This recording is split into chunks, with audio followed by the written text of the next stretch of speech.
This is called Preserve.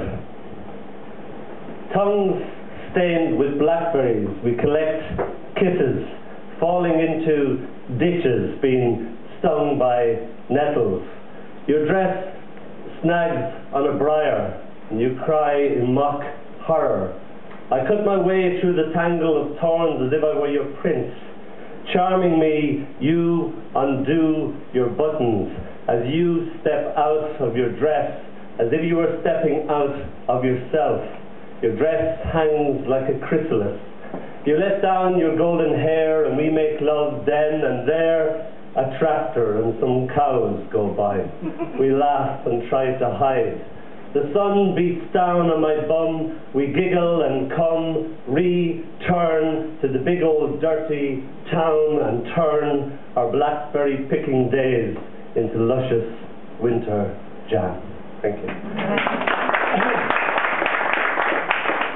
I wanted to look at a very nasty program about the mafia. I've seen it before, about a killer just talking about what he does and stuff like that, goes in, plays with his own little girl, goes out, shoots somebody's little girl in the head. And my little girl came down and she wanted me to do Three Blind Mice and all that stuff for her again. So the cross-pollination occurred and we got up above the world so high. The three blind mice, the three blind mice. They didn't tell you the same thing twice, and they wasn't very nice, and they wasn't blind. That was just a blind, see? They wore shades to hide their eyes, maestros with a switchblade knife. They ran all the vice, and any opposition had already lost their life. But fuck it, lately, the farmer's wife, it was rumoured she'd done the old man in and taken over everything, and had now begun to muscle in on their territory. And they didn't like it. They weren't used to being told what they could and couldn't do. Confrontation and respect was due. One boob bore a tattoo that proclaimed in Latin, trouble and strife and fuck you.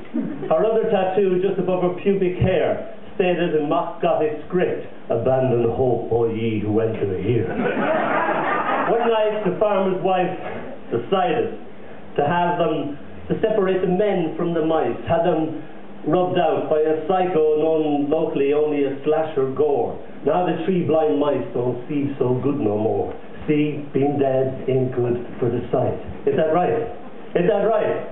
That's right. That's right. Meanwhile, back at the ranch, meet the new big mama of vice, the farmer's wife, just like it spells out in nasty neon lights, twinkling, twinkling, obscuring the starlight.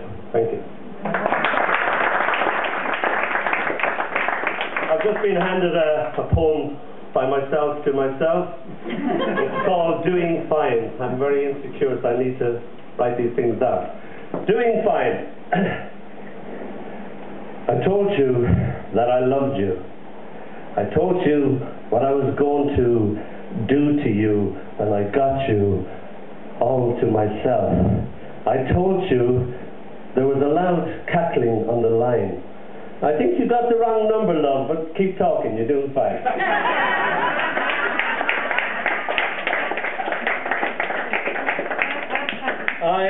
This is a very embarrassing poem, actually. This is my one great fashion mistake. This lady here keeps pointing out to me that I am one great fashion mistake. I try not to let her hurt me. It's called Ockeye, but no. It's so hard to hide an erection in a kilt. It's so bleeding obvious as to just what it is. You know what I'm talking about, don't you? It's here because it's here because it's here. It's so hard to hide an erection in a kilt whilst attempting to be an upstanding member of society. And then there's that embarrassing interlude, waiting for it to wilt. But that's neither here nor there. It's so hard to hide an erection in a kilt, especially one this, well, built. See for yourself. Here, order. It's so hard to hide an erection in a kilt. You think, is there no end to it? And one doesn't have to advertise or neon sign it, and it's impossible to doubt, deny, or disguise it. It's here because it's there and it ain't going nowhere. It's better to come clean, face up and be a man about it. Yes, it is hard to hide, as I've already said. An erection in a kilt. You, sir, you try it. So I whipped it off and tossed it casually as could be over my left shoulder. Your dress fell to the floor. Oh, there was more, but I thought it best to skip the rude, crude, almost pornographic bits. Suffice it to say, we let nothing get in our way, reducing the distance between us. You, one very happy Venus. I, one very happy penis. We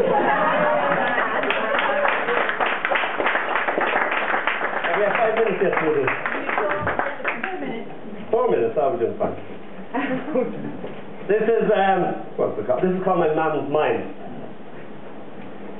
If you fall off that wall and break both your legs, don't come running to me. Could never understand my mam's mind or how it works. 1 minute she had half a mind to come up there and get me off that wall. Then she was in 2 minds about whether to tell me to stop. Go ahead, kill yourself. See if I care.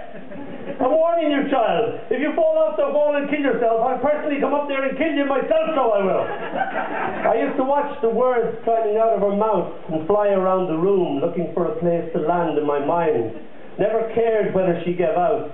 I just loved everything she said, the music of her and how she made the words behave. I came down and kissed her worry away. I'm sorry, ma'am, I told her. And she cried. Thank you. It's all my mother's hands. I wrote it for Mother's Day. She thought it was shite. I disagreed and said it was shit. Silently, you know what?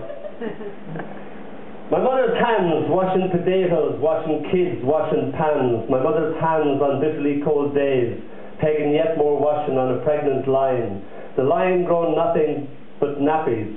Her hands blind with the cold.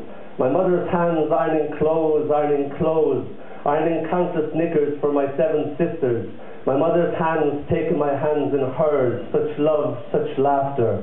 My mother's hands patting talcum powder on another baby's bum, mum being mum, me kissing my mother's hands for all she's done.